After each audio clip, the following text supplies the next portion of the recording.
السلام عليكم خوتي، كي دايرين؟ لاباس عليكم بخير؟ نتمنى تكونوا بخير وعلى خير. معكم كويزين ديجا. اليوم ان شاء الله شاركت معكم واحد الوصفه اللي هي زوينه ورائعه وصحيه للكبار وكذلك الاطفال الصغار، يعني اللي باغيين يزيدوا شويه في الوزن. هنايا عندي واحد 5 دراهم ديال الحلبه.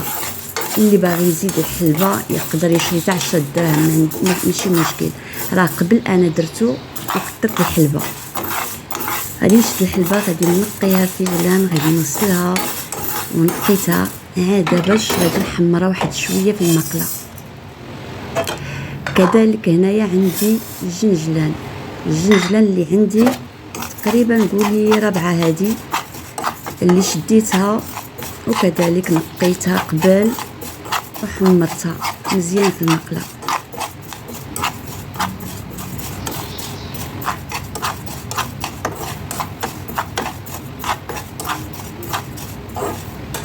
بالنسبه لخوتي لهاد الوصفه راه رائعه وزوينه. راه قبل انا درتها وراه وريت لكم القرعه وكنت ناكلها انا وكانت ياكلها حتى ولدي. زوينه وتتبان النتيجه تبارك الله راه في 2 سيمانات. بالنسبه للجنجلان شديته حمرته وطحنته، وكذلك الحلبه حتى هي شديتها وطحنتها. عندي هاد الطاسات راه تيتباعوا اكثريه عند الحوانت. شديتها كذلك ودرتهم شي شويه في المقله غير تحمروا واحد شويه وطحنتهم مزيان. راه فيهم اللوز والكركاع والتمر، هما هادوك راه وريتهم لكم. هنايا الجنجلان عندي اللي طحنت، وكذلك هنايا عندي عسل اللي من النوع الجيد. هي القرعه اللي وريت لكم قبل كنت ناكلها، جات صراحه زوينه وصحيه وتغير يدرك الجوع. وهنايا في داك التبصيل شديت الشوفان كذلك حمرته وطحنته. هادشي اللي في يد المكونات. شديت شويه د العسل، غادي نكبوا هاد شويه د العسل راه غادي يشد ليا كاع هاد المقادير اللي عملت معكم.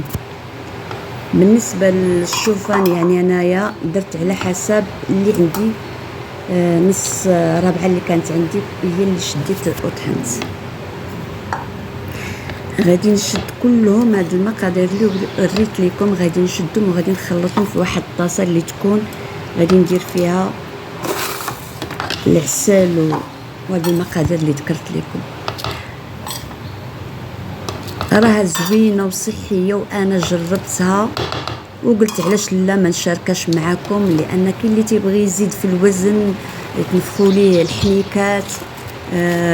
يعني الدراري اللي ما تياكلوش تيكونوا ضعاف، يعني زوينه اليوم حتى هي منها الصحه، منها صحيه وتوكلهم، ومنها فيها واحد الفوائد زوينه. يعني الشوفان، حلبه، الجنجلان، وهذيك الطاسه اللي وريت لكم اللي فيها اللوز والشريحه والكركاع راه تتباع عند مول الهري اكثريه. وبالنسبه للعسل راه جيد، هذاك العسل كنت خديته من مرجان زوين ورائع.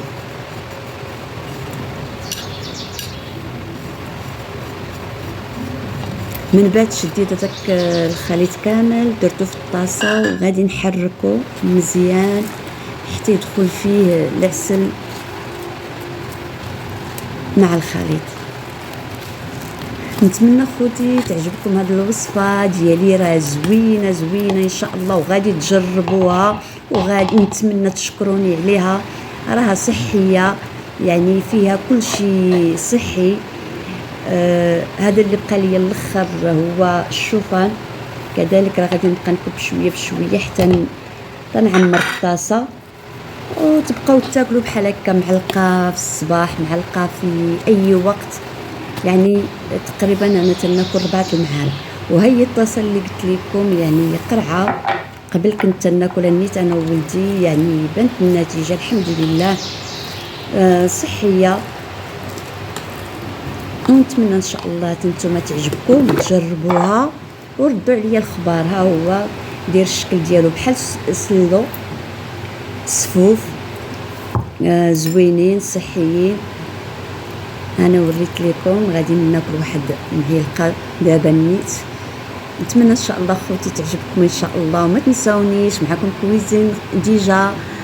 شاركت معكم هذه الوصفه اللي رائعه وزوينه وصحيه، ونتمنى ان شاء الله كتبوا لي في التعاليق الا درتوها وجاتكم زوينه قولوها لي، وان شاء الله مع وصفات اخرين ان شاء الله.